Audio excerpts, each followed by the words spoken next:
Ladies and gentlemen, welcome to Slam of Wrestling. Myself Supreet, and this is the AEW Dynamite review for October 8th, 2020. I'm joined by Abhishek Aneja, aka Abby Maniac. What's up, Abby? I'm absolutely fine, Supreet. How about you? I'm doing good as well. Uh, how did you find today's celebration of Jericho's 30 years in the business? Uh, Honestly, it was built around the Jericho's 30-year anniversary. They used it as a special attraction. Mm-hmm. Other than that, the wrestling on the show was good. Nothing big happened in terms of storyline, but it was a fine show. Mm-hmm. All right. Speaking about Chris Jericho's 30th year in the pro wrestling industry, so what do you think about his career so far? Uh, I think that in the initial part of his, I guess, WWE run, he was not placed as the, main event star, or maybe he could be given the keys to the mansion, or you can say that he is the face of the promotion. He was never like that. He was just, you can say, the second or the third. Even when he was crowned as the first ever undisputed champion after defeating the likes of Stone Cold Steve Austin and The Rock, even then he was not the man, you can say. Was it because of the politics that is in play in the organization, or maybe he was not you seen as that, the face in the eyes of the owner, that is Vincent Kennedy McMahon? So it could be like that. But the fact is, his last run in the World Wrestling Entertainment, he did the best thing, the best storyline. He had the best storyline with the likes of one of the best talents in the current generation, that is Kevin Steen or Kevin Owens, whatever you want to call him. His storyline, that it went from the summer to SummerSlam. They were as a tag team, the list of Jericho. It was so over with the crowd and everything like that. It deserved a payoff with the Universal Championship, and it didn't deserve to be the opening, or you can say the second or the third match of the card of WrestleMania. It deserved the Universal Championship. It deserved the marquee, so to speak, as per the resources, the mind, and everything that was put in that story. So, whatever happened, or whatever the owner thinks that they were not as big of a draw as Goldberg or Brock Lesnar were, and their program deserved the title more. So whatever the fuck, they did what they did. So we are not here to complain, or we, Vince knows the business side, I guess, better. So whatever happened, then Jericho just left. The list was also his different persona, that he reinvented himself and got over with the crowd at this age was is also phenomenal. And then he went to uh, his Fozzy and his Rockstar life, and then he just came up in New Japan Pro Wrestling with the pain painmaker gimmick, and he also reinvented that. Yes, Also, he did that while still being contracted to WWE. yes, hmm, yes. And he said to WWE that it is just a one-off. I would be back in no time. But the fact is, what he did there, that was so much sweet that he just couldn't, I guess, just give it as that. And then he had the second match, and then it just became a whole another thing. It gave a path to just another thing, and it became uh, and it just manifested into another billionaire coming up with a promotion, just thinking about it that I will build a promotion which would be telecasting the show worldwide. And he had JR in as well. He had Jericho. He at one point, I guess, he also had Goldberg in, but the fact is, WWE just threw more cash at him, and they had an established show in place, so Goldberg went with them rather than going with Tony Khan. So whatever happened, but the fact is, Jericho then, going to and connecting with AEW, and then giving them legitimacy to the fact that yes, this is a promotion to be, this is a place to be. It is great, and whatever happened in the main event of tonight, that also shows that he gave everything. He gave everything to his friends and whatever, and now his mindset is, I guess, to build people and to build for the future. That is what his plan is, and it is great.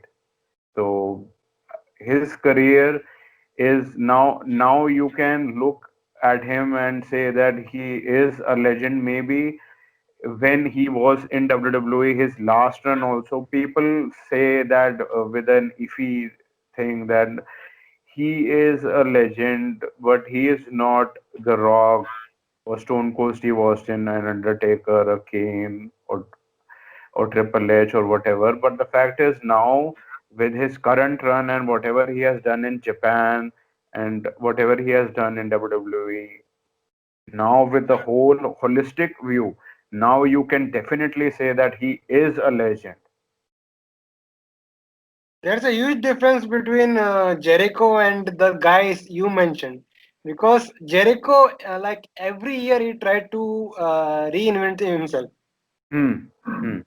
and that's the reason he kept his stock growing. Yes, I agree. With also, you are also saying about his return in, I guess, 2007, when he, uh, I guess, clogged Olympic guy who was carrying, what is it called? A tiki torch or whatever it is Flame, called. flamethrower. Yes, a flame. A tiki torch is a somewhat controversial term. I should not call that. White supremacists are gonna hit me.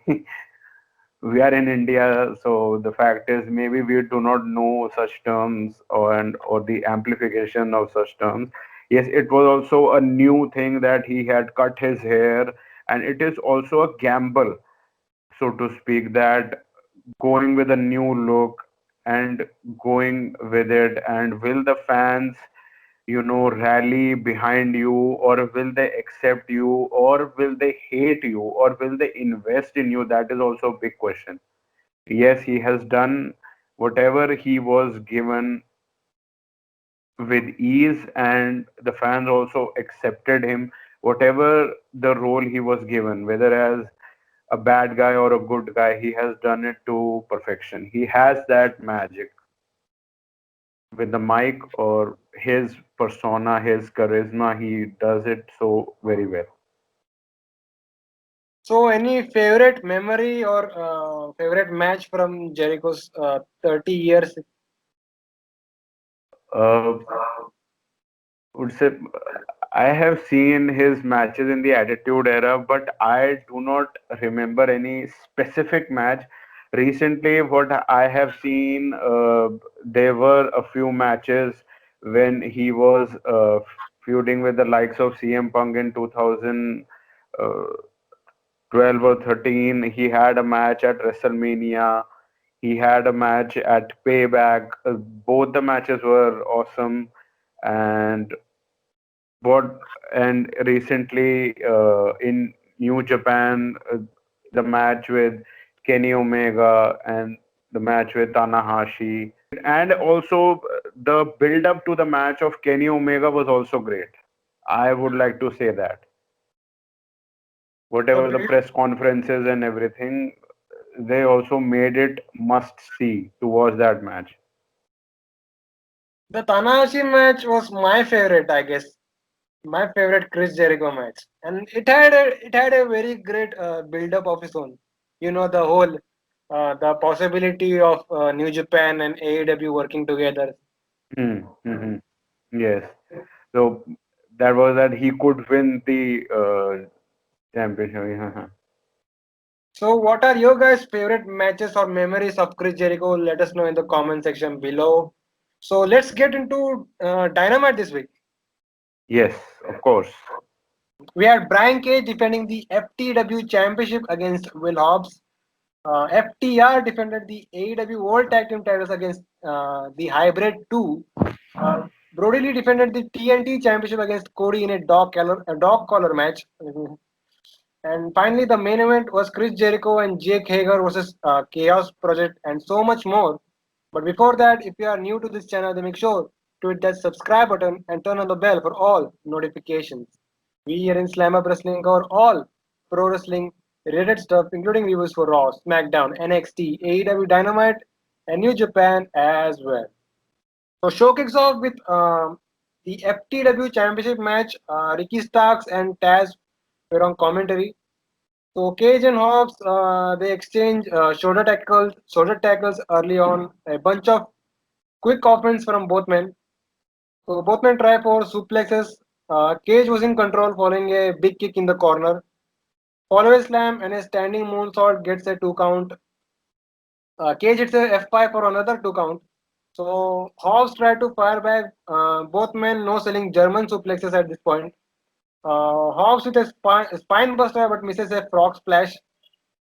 So Cage finally won the match, hitting the drill claw, and that was it. The match was decent. It was your typical horse fight. Hobbs Hmm. looked great, but there is still some room for improvement. I think this is the best that Brian Cage has looked in AEW. What did you think about this match? Absolutely, absolutely, I agree. I agree. This was Brian Cage's, you can say, introduction to the AEW audience. That what he can do basically. I have not seen anything with regards to Brian Cage doing anything on AEW and what he can offer. Absolutely, I agree with you that we saw whatever he can offer, a potential, you can say a tease of what he can offer. We saw in this bout with Will Hobbs, and with the match Hobbs. The story behind this match was that Will Hobbs came to the aid of Moxley against Cage and Starks with a steel chair when they ambushed him in the crowd area as he came out to confront Jake the Snake Roberts and Lance Archer. And last week, when Cage tried to intervene during the Starks and Darby Allin bout to get Starks an undue advantage, Will Hobbs made his presence felt, and both the powerhouses fought to the back, whilst the competition between Darby and Starks remained fair. Both the competitors have obviously Will Hobbs and Brian Cage have the strength as their arsenal. Cage looked to have the speed and athleticism advantage which we saw on display. Standing moonsault press, pump handles, twisting face crusher was great. And with regards to Brian Cage, if you have seen him on the independent circuit or Impact Wrestling or Lucha Underground, even, it is well established that he is a powerhouse and he moves like a cruiserweight. So that is what is his selling point, how he is sold to the fans. And there were many strength spots between those two competitors and a few close near falls at the end of the bout. And finally, we saw Cage winning via pinfall. So, post match, Ricky Starks wanted to attack Hobbs until Taz stops him. Taz appreciates the effort from Hobbs and gives him two options: either join Team Taz or get beaten up by their members. So before Hobbs could answer, Darby Allin arrives as Cage and Starks retreat. So this could be setting up a future tag team match, but the big blow for this feud, this entire feud, has to be a singles match between Cage and Darby Allin. Yes, they are prolonging that match. Absolutely. We also saw a glimpse that Darby Allin was trying to get his hands on Brian Cage at the end, but he didn't get that. There is, I guess, a remote possibility that Will Hobbs can join Team Taz, but it wouldn't happen right now if that is what they are thinking of. But the fact is, I guess there are enough bad guys on the roster. We need some good guys. We need people who the fans, the audience can root for. So I would probably suggest that Will Hobbs should be on the good side. He should not join the bad So what side. do you think? So I talked about the blow off of this feud. So do you think at the end Brian Cage will drop the FTW title to Darby Allin? Uh, Darby, they have built Darby Allin as such as a big star and a superstar. So I believe whenever this match happens, hopefully Darby Allin would be winning their championship, possibly. But how long will they prolong this thing? That is up to the writers or whatever the people they have there. The 4 to 5 people they have there who are in charge of their own people with regards to their respective angles. So throughout the night, we had video messages congratulating Jericho for his 30th anniversary in pro wrestling. So we had celebrities and also a bunch of wrestlers. We had guys like Lance Storm, Don Callis, Hiroshi Tanahashi, and we also had guys like Ultimo Guerrero. No, sorry, did I say Ultimo Guerrero? Yes, Ultimo Dragon. Ultimo Dragon. Yes, Ultimo Dragon, and also we had Bully Ray, who for some reason spit out some bubbly. I don't know why. Yes. We had video packages for hyping up the world title match between John Moxley and Lance Archer. So Archer brought up his that he faced John Moxley at this year's Wrestle Kingdom and said that he is fully prepared for Moxley this time. Moxley was seen in an empty bar. He also talked about the Wrestle Kingdom match and said he barely survived that night. He said every time he defends the championship, there's always the feeling of him losing it. He says Archer will have to take the title off his dead body, and yeah, it was a very good video package, and I loved how they mentioned that there is history between the two in New Japan. Hmm. So this gives a more in-depth story to the casuals who don't even watch New Japan. Hmm. Yes, I agree.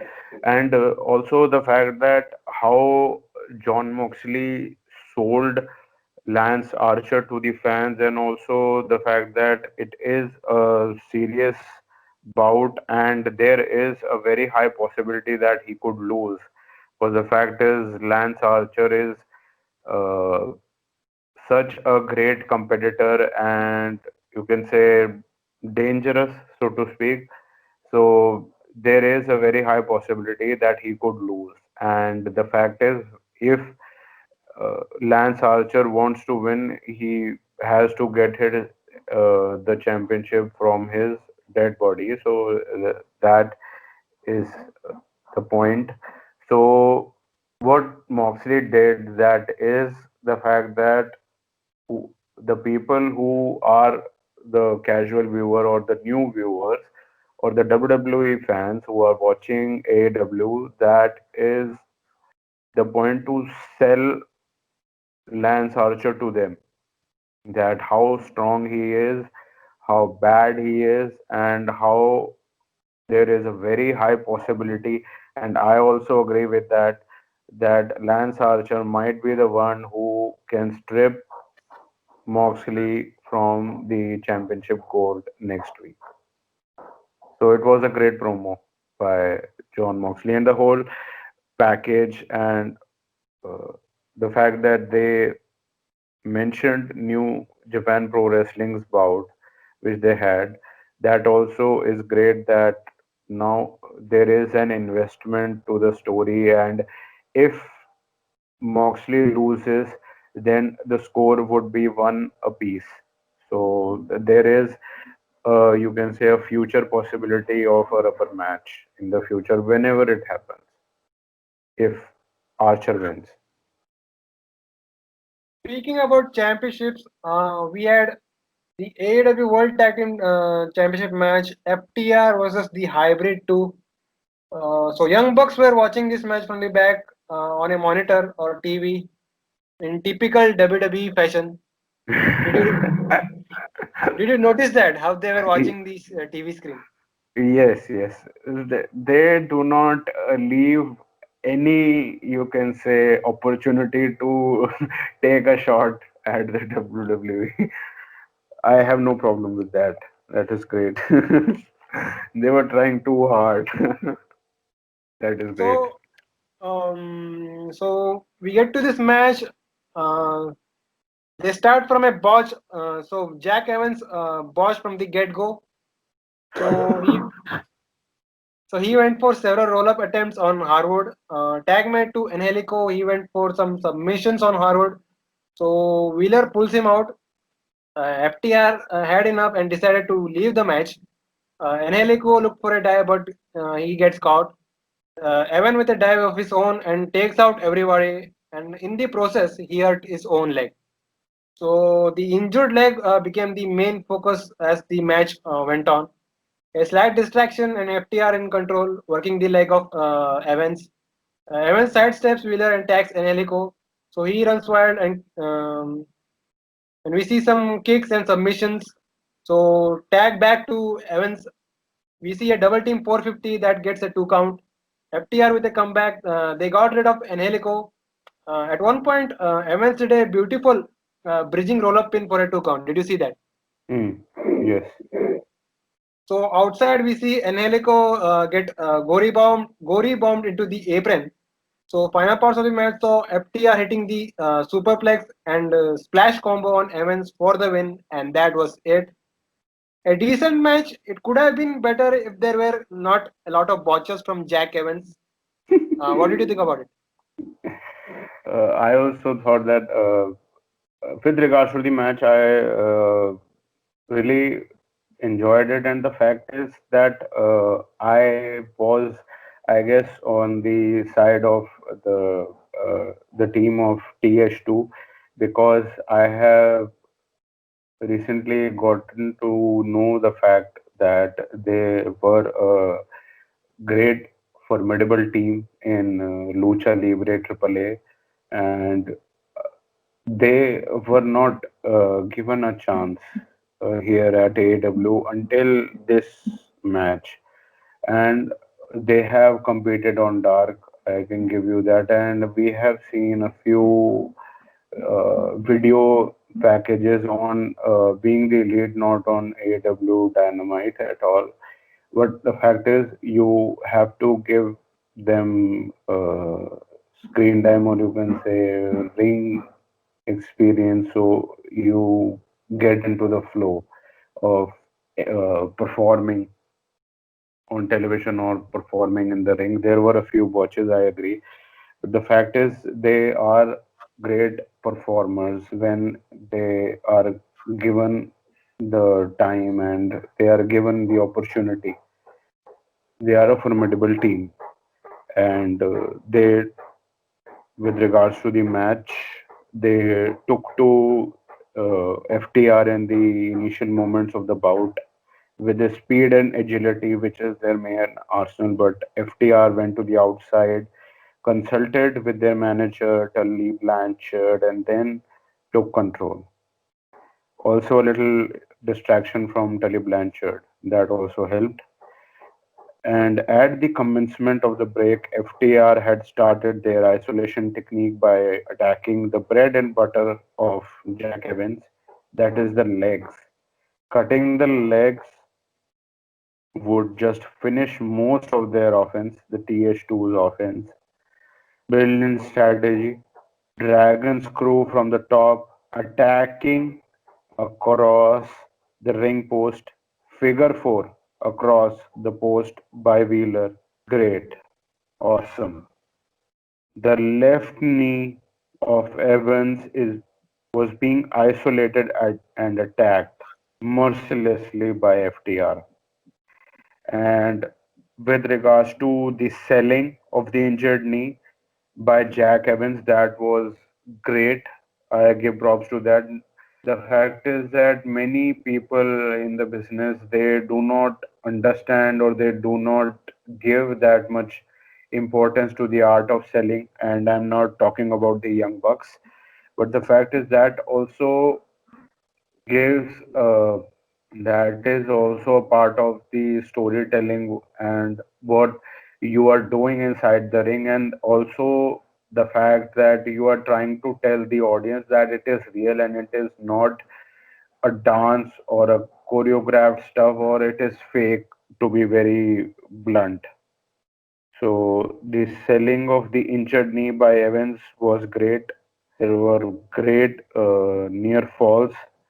Evans at one point missed the his high offense maneuvers a bit and was on the receiving end of the majority of the beating by FTR, but that played into the injury angle, that he was selling that he was injured, so he was not able to pull off offense with regards to that. So it is great stuff. If that was intentional or it was not. The fact is, if you are a viewer, if you are seeing that, and commentators also brushed about that fact. So it is good. I have no qualms with regards to that. And yes, they have been a great tag team in Lucha Libre AAA for some time, and they have won many uh, championships over there and many tournaments of tag teams. So, being given a chance on a worldwide stage here at AW is a big thing and a great thing for them. And even the viewers to get a taste of their offense and their art. And it was a pretty good match for me, in my opinion. And FTR surely put you can say put them out and showcased them quite a bit, because it is not a lot of teams that would, not a lot of people who can showcase you and put forth your best things in front of the audience, or that uh, and also give you a platform so that you are performing on a worldwide stage in a world tag team title match. So that is also a great thing. And also the offense that you are performing, that also means a lot, that you are hitting the top team of the promotion or even the world for that matter. So I want to see more of this team. They look different. They have a tandem, and I want to see, because the fact is, seeing them more. will also give them more of an experience, and they would get only better if we see them more. So that is it for this match. And there was a post-match angle, I suppose. Yeah, so post match, the Young Bucks super kick a cameraman. No fines this week. We see FTR's faces on Weenies on the screen. Best friends are out. So they asked FTR if they got the winner joke or not. Then they mentioned that they ran into Tony Khan, and so he has made so he has given them the title shot next week. FTR versus Best Friends for the anniversary show. So both teams then got into a brawl. FTR retreated as Best Friends posed with the titles, and that was it. Mhm.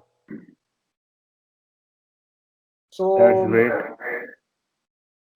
They are the, I guess, number one ranked tag team, so giving them a title shot is great. And the fact that they are getting this shot at the anniversary show also makes it even more sweet.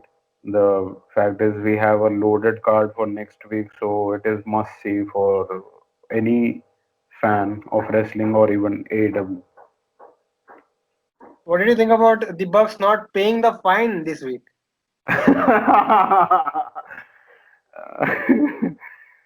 uh, the lesser they are on television, the more I am happy. Oh, yes. They, uh, whatever, I guess it didn't, uh, whatever, yeah, whatever. Super kicking the cameraman, and it was also, you can say, teased on being the elite, the SMSs being exchanged with Tony Khan and whatever. All right, it is great. Now we have to see what happens now. Shall we move on? Yes, absolutely. So MJF was seen talking about Chris Jericho. He recalls the first time he met Jericho and said that Jericho actually praised him for his work and told him to keep it up. MJF says that he is proud of Jericho and is very inspired by him. MJF says there is a possibility of him showing up tonight to congratulate him in the ring. And so yeah. So the next we had the dog collar match, TNT Championship, Mr. Brody Lee versus Cody. So this went 21 minutes. So they announced that Dr. Sampson was near ringside. We also had Greg Valentine in the crowd watching this match. So because he has the experience in a dog collar match. So match begins. So collar was wrapped around both men's neck. So Cody knocks off John Silver with a chain. He gets busted open. Both men exchange some moves. Cody was looking for the Cody cutter, but Lee blocks it by pulling the chain. Fight went to the outside where Cody once again attacked John Silver. So NJ helps Silver and takes him to the back. So Lee uses the chain on Cody, busting him up. Cody low blows Lee using the chain. Cody with a dive on Lee. Lee repeatedly sent Cody into the barricade. Both men were fighting on the apron. Cody is down. He pulls Lee with the chain into a very good looking cutter. Cody with the package pile driver through the table near ringside. Lee is busted open right now. Cody uses the chain to choke out Lee. Lee got a 2 count following a bossman slam. Lee then swings the chair at Arn Anderson. Anderson gets inside the ring. Alex Reynolds came out to stop him, but he hits a spine buster. Lee was going for Anderson. Cody then goes for a roll up pin, which gets a 2 count. At one point, Cody hits the crossroads, but Lee kicks out at one. Lee with the super kick and the power bomb, which gets a 2 count. So final parts of the match saw Cody once again using the chain and hitting a second crossroads for the win, and that was it. Cody is once again TNT champion. The match was great. I could say it was a more pay-per-view level match. Uh, they did a great effort in making the match stipulation look really dangerous. What I didn't like was the outcome. Hmm. Like making Brody Lee a transitional champion when he just like 2 3 weeks ago was building up some momentum, and now that after that post match angle, he felt like an afterthought. I will talk about that post match angle, but what did you think about the match and the outcome? Hmm. With regards to the match, uh, I agree with that point that it was a pay-per-view level match and it was a great match. And the fact that how uh, the AEW officials and the video packages and everything that was surrounding this whole match and the presence of Greg the Hammer Valentine in the crowd and everything that the seriousness of the bout, how it was sold, it was executed to perfection almost in the match. It was a great match. I completely agree with that point. And with regards to the outcome, I guess I also second your point that yes, it is. I am also not very much in favor of that point. That yes, Brody being a transitional champion when he was booked as like with the likes of Brock Lesnar because his win looked like that. He won with defeating Cody in 3 minutes and 10 seconds, and it and he with the stature and with his faction and whatever he has, he could have been built, and his faction could have built some serious momentum for the future, and then maybe a babyface would have gotten a victory, a hard fought victory over him. But the fact is that how this match was built and how serious this thing was made, and with the anniversary next week, I guess they just pulled the trigger on the championship reign of Brody Lee and thought that Cody should be the champion, the TNT champion, and representing the network on the anniversary show, and not Brody Lee. So So where does, that could be one of the reasons. as I was saying, where does Brody Lee go now? Uh, I, right now, I don't know with the how they sold the ending, that how beat up he was and how he lost the match, that first of all he was chain wrapped across the three sense organs, that was mouth, eyes and nose, for some time, and then it was followed by the second crossroads attempt by Cody Rhodes. Then it was the ceiling for the victory for Cody Rhodes. So it could possibly be that we would not see Brody Lee for some time.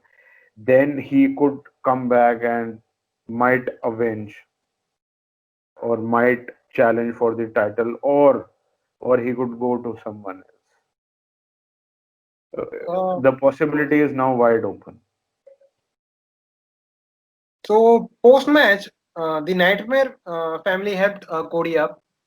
Cody was being interviewed. He says it feels great wrestling in front of a live crowd.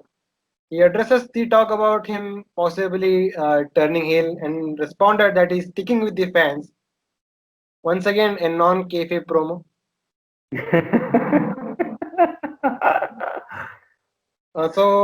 He announces that he will be defending the TNT Championship in the anniversary show next week. So right on cue, Orange Cassidy walks out. He throws a thumbs up. Cody with a thumbs up of his own, and the match was made official. So I think just like Brody Lee, we could see Cody Rhodes also becoming a transitional champion come next week. Because technically Cassidy has to win the TNT title on his second attempt. And to be honest, we can't go back to Cody doing open challenges every week because Cody has done everything with that TNT title, So and I now think yes. Hmm. it's time to move on. You were saying? I was saying that now the heel turn is gonna come next week. Um, Not saying that, but I think he will be dropping the title to Cassidy. All right. Let's see. I am fine with both the outcomes. No, yeah, he has done everything regarding the TNT championship. He put it over. Okay, that's like he did it continuously for about I think a month or so. Hmm. So I think it's time to move on to something else, a non-title program or something. Hmm. And they have put a lot of investment in Cassidy. So why not give him the title? Let's see what he can do with a championship around him. Mm. Yes, that also fits. Uh, I I am fine with either of the two outcomes, and maybe even both of them actually happen in the near future. That Cassidy might win, and then that is a catalyst for the uh, heel turn of Cody Rhodes, possibly. So commentators announced rest of the participants for that AEW World Championship number one contenders tournament. So we have Wardlow, Colt Cabana, and Hangman Page. So Kenny Omega was being interviewed. He talks about his past experience in tournaments, indirectly mentioning the G1 Climax. He didn't care about Hangman Page being in the tournament and said he's gonna be the one to win the entire thing. Hmm. He, also his demeanor and I guess his look looked a lot different. I guess maybe I was seeing that, or I guess it was like that. He looked a lot, which was reminiscing of his days in New Japan Pro Wrestling. So it is inevitable that it is coming. And do you think they are doing this tournament um, in favor of this feud involving? I can't say the feud right now, but this thing Storyline. revolving, yes, storyline revolving Hangman Page and Kenny Omega. Yes, yes. That final, the finale would be most probably Hangman Adam Page versus Kenny Omega, possibly. We'll have to wait and see. Yes. Next up, we have Big Swole versus Serena Deeb. This went 8 minutes. Don't need to go through the entire match. They started really good. Deeb looked great with her submissions. She was literally carrying the entire match. Things got little sloppier at the end, and it was Swole who won with the spinning forearm, and that was it. I get that they are trying to get some wins for Big Swole, but Serena Deep, she deserves more than just being a good hand. What do you think? I that is very well established now. Her first bout in AEW was with Thunder Rosa. That sealed that fact that she deserves a whole lot more than being just a good hand. And there was no fucking competition between these two competitors, to be very honest. Big Swole being, I guess I have to ask this. Big Swole's last big match was against Britt Baker, am I right?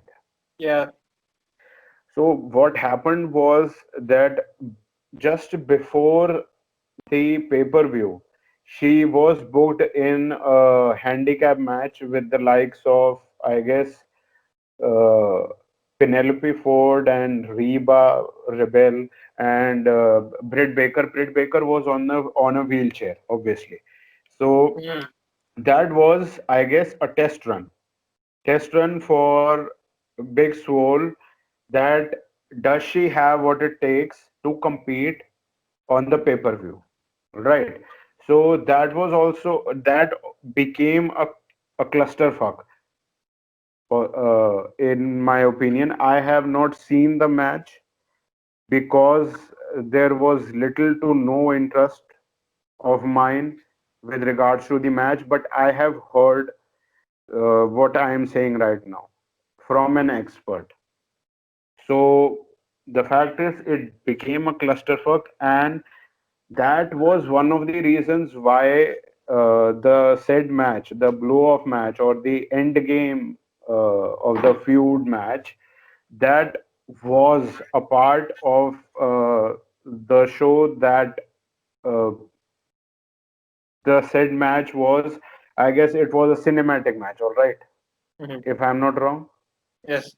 or was in the pre-show. It was a cinematic match because she is still green. I'm not saying that that is bad or you should go home or you are not deserving to be in AW. I get that if you are green or if you are something like that. You have to work on it. You have to get better. That is part and parcel of the game. I understand that.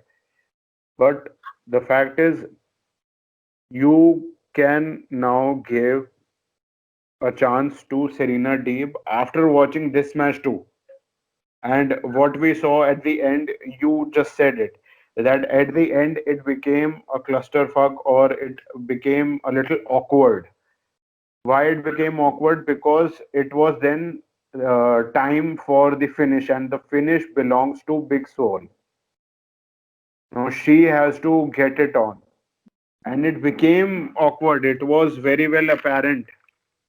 It was apparent to me also that when they were exchanging strikes back and forth, running from the ropes, it became awkward. It didn't, because at the end of the day, it is my opinion, other many wrestlers and marks and many wrestlers who are marks, they can say that wrestling is fake and something like that. But the fact is, in my opinion, if you should sell wrestling, professional wrestling to an audience with the outlook or with the motive that it is real. So it should not look like a dance sequence or anything like that. So it should look like a fight. When they are exchanging holds, there should be the face expression, selling of the offense, everything that is in play. It should look like they are hurting. Now running between the ropes, back and forth, and then also becoming awkward. That doesn't look like they are fighting. That looks awkward, basically. So produce the match a little better. Whoever did that, the last portion. The first portion, there was also out of nowhere lariat by Serena Deeb. That that also startled many of the people, including the commentators. So that is what it is, and Serena Deeb showed her technical prowess. The technical prowess term has now being adopted by Excalibur now. He is maybe listening to our podcast. In the initial part of the match, whilst Big Swole, who is ranked number 2 right now, Serena Deeb is unranked. Swole is ranked number 2, has the strength and power as her weapons in her arsenal. We have talked about that lariat out of nowhere, catching Big Sword off guard. Serena was targeting the left knee and neck as the commercial break just started. And afterwards, we never saw even a sliver of selling of the offense done by Serena on Big Swole. So what is basically happening? Swole won after an awkward exchange which we have just gone through of running strikes back and forth and then finally getting the win with the final blow, the discus elbow or the spinning elbow, whatever. But the fact is that if there was an offense on your body part, you should at least sell that with your offense when you are doing the offense. If you are an experienced wrestler, that is what the art of selling is all about. The art of storytelling, getting the fans invested in your bout, getting the fans invested in you, that you are hurt, you are still winning the match, props to you. Nothing, you do not care about that, or it is just that you think that people just care about winning and losing, and people just care about the flips, and people just care about your move that is dirty dancing. I don't know what the fuck. It is what it is. Or your spinning elbow combination, whatever happened at the end. So the fact is, please, for the love of wrestling, for the love of Mick Foley, do something with regards to it. So the main event was Chris Jericho and Jake Hager versus Chaos Project, Serpentico and Luther. You know what? I would rather watch paint dry than watch this match. It was not that bad. It was not that bad. How, what was your opinion regarding it? That why did you think that it was that bad? Was it because of Luther's uh, wobbly-legged top rope maneuvers, or there were other aspects as well? What was your opinion? Yeah, seeing Luther move around the ring was enough to take me out of this match. Mm-hmm. All And right. I couldn't invest myself in the match further. So that's the reason I hated this match. Mm-hmm. The uh, I had a contrary, I guess, experience uh, for this match. I somewhat enjoyed this uh, match, or for you, it was an ordeal of sorts. Uh, because the fact is that how they sold this match was basically a celebration or an exhibition with regards to Jericho's 30 years in the business, and uh, the only story behind it was the relationship of Dr. Luther and Chris Jericho, which dates past years. Even when, to the time when Jericho started in the business in Canada, and then it went to Japan, and then they parted ways. And even at one point, Jericho, who just started uh, at WWE, just started. He wanted Luther to get a job there, so he got Luther a tryout. It it was because of multiple reasons. Also, Luther at that time was huge in the independent circuit because of his character and his vignettes of sorts. So he previously also had sent a tape there, uh, which WWE liked, which had somewhat of a sexual bondage type of a vignette, and it had hardcore stuff which WWE liked. So that's why they asked him for a tryout, and also maybe there is a slight chance that a newcomer like Jericho, who had uh, proposed, you can say, a, an in for his friend, that also helped. So he got a tryout, and he even went to the main office in Connecticut, the Titan Towers of WWE. So that this conversation happened in Jericho's recent podcast, Talk is Jericho, with Luther. And the fact is that these stories, when you get to know that, makes you can say an aesthetic to this whole match, and you want to watch it. Yes, I understand the fact that Serpentico and Luther have been performing at AEW Dark, and there was a hype when Dr. Luther was signed, that he is a death match wrestler and he is very famous, and blah blah blah. And I was also very intrigued, and I also wanted to watch him based on the very genre of wrestling. So, and this match was a traditional match. This didn't have any weapons or many use of weapons. It was only a bat shot which happened. So maybe if there were weapons involved, it could have been very better experience for the fans, because you don't have to move around and do maneuver so much if there are weapons all around the place. So that could have been a better experience for the fans. There is a mixed opinion, and I agree with that. But the you can say focus, or you can say the whole uh,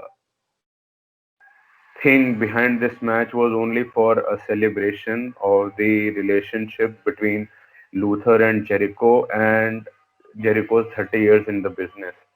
So, and Jericho gave it all. Jericho gave everything to Luther and Serpentico. Luther and Serpentico got majority of the offense in the match. They got more than they should have against a top tier faction of your promotion like Inner Circle.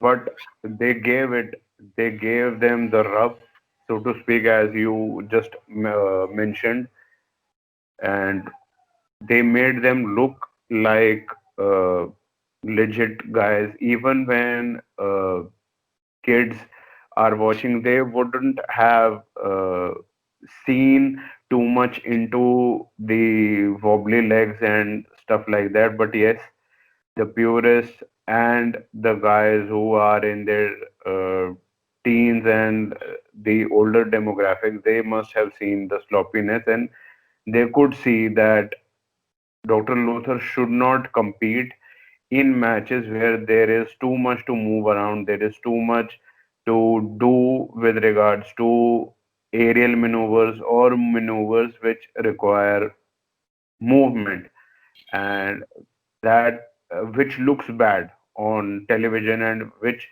presents the promotion in a bad light. So they could have him in a death match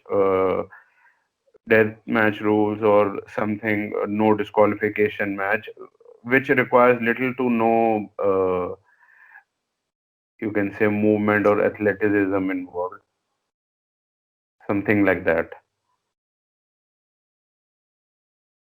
So, so at the end, it was Jericho getting the win after hitting the Judas effect. Yes, So, Jericho got the excellent, much deserved victory out of nowhere. With, you can say, there was an interruption by Sammy Guevara, which made the mistake for Dr. Luther, and it was sealing the deal for Dr. Luther Dr. Luther's fall to the Judas effect. And there was one more point which happened in the initial part of the match, which was also that which you would have also experienced, that the fact is that people weren't into this match, which you also said that people were not into the match because he was wobbly legged, he wasn't doing the maneuvers, both the people. I'm seeing Serpentico and Luther too. I'm also not very much familiar with the work of Serpentico. The fact is that both of these guys haven't been much uh, on AW TV. They have been only performing on AW Dark. And the thing is that there are things that are important while while broadcasting on television. So why the hell is Jim Ross there? Many people criticize him for the things that he does whilst announcing, and whilst even on Twitter that he is a something of a attracted to thirst traps or something like that. But JR does a great job, and there was an exhibit of the fact that when he said the words that at the start of the match, that Excalibur, what can you tell us about Serpentico, when Serpentico was just starting the match, because you have to get the fans invested. Then Excalibur went with the introduction of Serpentico, that he is from this place and he has performed there and there. So it gets the fan invested because it is the main event, or even if it were the main middle of the card, you have to get the fans invested. The purists and the people who are fans of the independent circuit, they might know him very well, but you are a worldwide promotion who are airing your programming, so you have to get the fans invested. So that is where JR does a phenomenal job, because Excalibur is with his words and with his intellect with regards to the moves and with regards to his stuff. So JR does a great job with regards to television commentary. So that is why he is there, and he is a familiar voice. And if you are changing a channel, if you are just a random television viewer, if you are changing the channel and if you hear JR's voice, you might stop there. That I have heard this voice. I have heard this voice in the Attitude Era, or I have heard this voice in the NWA, WCW era. So why is he here? So you might stop there and you might watch a couple of minutes, even an hour, and you might get hooked to AW Dynamite for the simple fact. So that is why JR is there. This is basically a message to all the people who are of the opinion that JR should be removed from the table and he should be replaced by someone else. So let's talk about the post-match angle. Yes. So post-match, Jericho gets on the mic. We get "Thank you, Jericho" chants from the crowd. Jericho was thanking the fans, and he gets interrupted by MJF. So Wardlow had brought someone out covered with a cloth. MJF said he also wants to be part of this celebration, and said it's gift o'clock. He removes the cloth, and it's Clownico the clown. And what else? Yes, Clownico had a gift of his own. MJF says that before Jericho unwraps this gift, he tells him to indulge him for a second. and says just because Jericho is his inspiration, he will be making a career-defining announcement next week. So Jericho unwraps this gift, and it's just a framed picture of MJF. Jericho smashes the poster over Clownico and hits the Judas effect. Jericho says that he hates clowns and told MJF never to interrupt him again. Both men laugh it off, and that was it. It felt like a very rushed segment, and the only thing to note about it was that MJF has a big announcement next week. Hmm.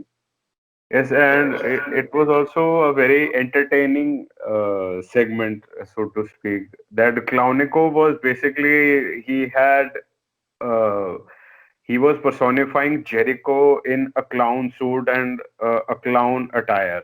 So he was basically making fun of Jericho. So maybe Jericho got it, or maybe Jericho didn't, whatever. But the fact is, yes, the stare down, they are teasing for a future program between MJF and Jericho, which is great. And then they just laughed it off because they aren't giving the said program that easy.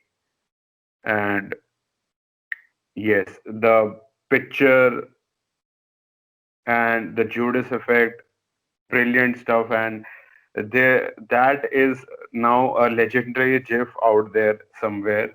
Uh, All Elite Wrestling posted it on Twitter. Now you said about this career announcement of MJF. Yes, no, it is really intriguing that we have to see what is next for MJF. We don't need to forget that there could be a possibility of him joining Inner Circle. Maybe Sammy Guevara gets the boot from the Inner Circle. Yes, it might be. I couldn't say that isn't a possibility. They will have to, or I should say, it would be a good decision to stretch this encounter or this confrontation or this feud for as long as possible. Uh, just like the Owens and Jericho that they did, it would be a great and a different, you can say, experience for the fans to see MJF as a part of a faction and a part of the top tier faction of the promotion, All Elite Wrestling. So that would be intriguing. That what is in store for us with regards to MJF. So, after this interacting with MJF, so all the heels came out to celebrate as the credits came on the screen, and it looks like Jericho was the director, producer, editor, catering provider for this show. Yes, that was Dynamite for October 7th, 2020. So, want to talk about next week's card? It looks like a stacked card. Yes, the anniversary show. Absolutely. We have Yeah, the go on. world title match, John Moxley versus Lance Archer. Who do you think is winning? I uh, I should I would like to say that now it is time to get Lance Archer. It is Lance Archer's time because the fact is that if you don't give Lance Archer now, now where would he go? And his character and what he represents, it was just demolish him, and it would be just another guy who was in the path of John Moxley. John Moxley has defeated many guys in the past, one and off, one and off. Now, but now the fact is that yes, it is time for a new guy to step up, and everybody dies. That's all. I think I think they kinda gave away the result of this match by announcing the number one contenders tournament. They did. And like mostly it would be Hangman or Omega coming out as the winner of that tournament.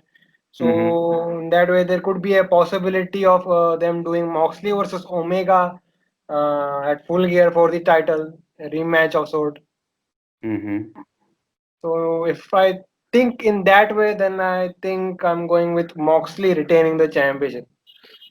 But you think that Omega and Hangman Adam Page that would just conclude with one a single match this entire program? Or maybe there's a possibility of them not meeting in this tournament. Hangman getting eliminated, Omega moving on, winning the tournament, winning the championship, And then, and then finally they could mm-hmm, end up facing each other. mm-hmm. So in Yeah, that that, way, uh, way, I'm picking Moxley to retain championship next week. all right, all right. Mm-hmm. What do you think about the tag team titles, FTR versus Best Friends? I am going with FTR. FTR aren't gonna lose the straps anytime soon. And yes, it would be a great match, no doubt. Even I'm going with FTR.